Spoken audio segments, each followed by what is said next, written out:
Boa tarde, tudo bem com vocês? Espero que sim. Bem, semana passada eu trouxe aqui um livro, deixei como sugestão, e hoje eu quero deixar também um outro livro muito bom, que realmente vai dar uma nova visão a respeito de tantas coisas que a gente vive. Ele fala do julgamento de um homem que na época foi julgado com 70 anos. Era um ancião, certo? E esse homem, ele foi julgado e condenado por conta de que, segundo seus opositores, ele estaria ensinando coisas erradas para a época.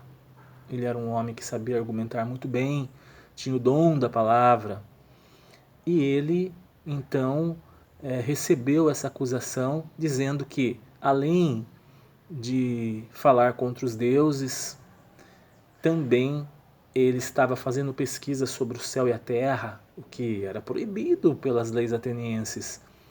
Igualmente, estava sendo um mau exemplo para os jovens, porque os jovens achavam interessante quando ele ficava pelas ruas questionando as pessoas, e os seus questionamentos acabavam por colocar as pessoas em situações meio assim ridículas. E os jovens gostavam daquilo e acabavam seguindo aquele senhor e também fazendo parecido com aquilo que ele estava fazendo. Assim, os seus opositores, conseguindo reunir grandes provas ou supostas provas contra ele, levaram a julgamento. Eu falo de um homem chamado Sócrates. E o livro é Apologia de Sócrates, defesa. Sócrates não precisou de advogado. Ele mesmo foi o seu próprio advogado. E ele falou perante os juízes. E é claro que eu não vou dar spoilers do livro para vocês, não. Podem ficar sossegados.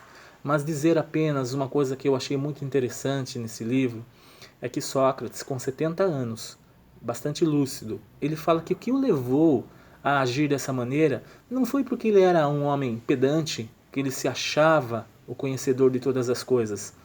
Talvez muitos de vocês vão se lembrar de Sócrates quando eu citar essa frase: tudo que sei é que nada sei.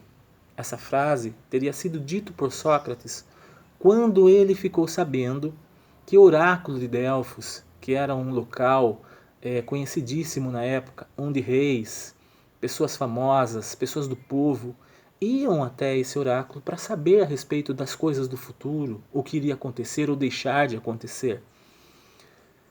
Então Sócrates ele acredita que ele precisa fazer uma missão.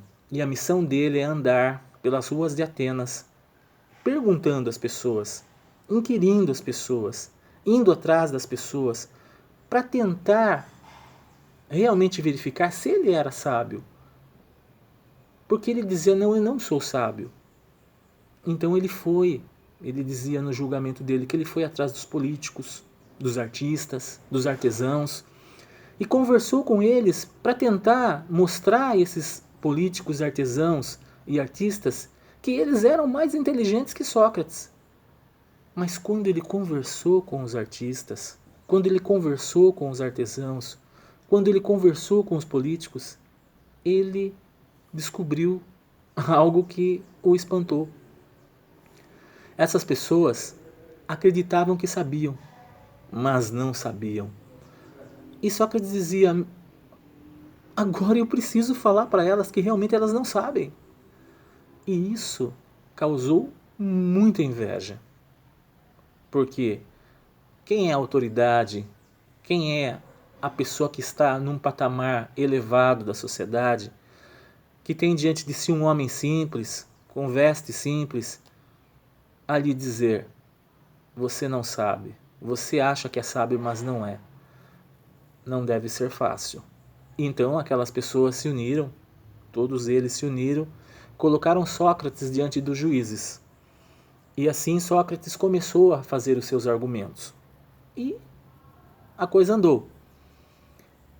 Diz o livro que Sócrates poderia ter sugerido, como na época era de praxe, um outro tipo de sentença. porque a sentença que Sócrates foi, né, colocado foi a sentença da pena de morte. E naquela época ele precisava tomar um pequeno cálice de cicuta, um veneno extraído de uma planta.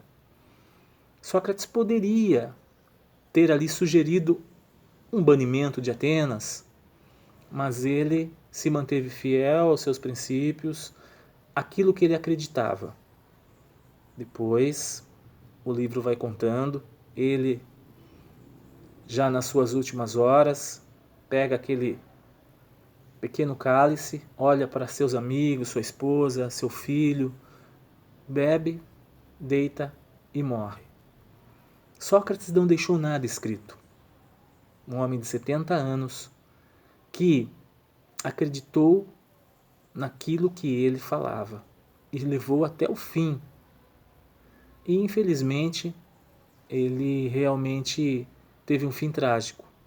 Mas apesar de não ter escrito nada, as suas palavras ainda ecoam nos nossos dias. Ainda falamos de Sócrates, porque realmente o exemplo que ele deixou foi muito maior de qualquer livro que ele poderia ter escrito.